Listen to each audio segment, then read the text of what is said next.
कोकणातून मुंबईसह अन्य शहरांमध्ये स्थलांतरित झालेल्या नागरिकांना वर्षानुवर्ष चाकरमानी संबोधलं जात होतं।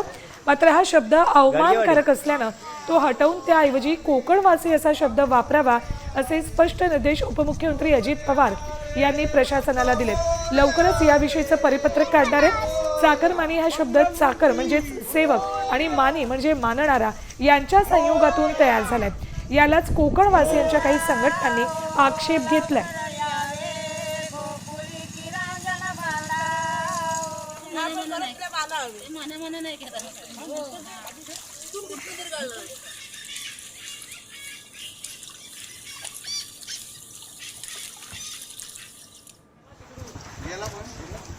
तर एरवी मुंबईत पाऊस पडला किंवा कोकणातले नागरिक कोकणात जाणार असले तरी त्यांच्यासाठी चाकरमानी हा शब्द उच्चारला जातो।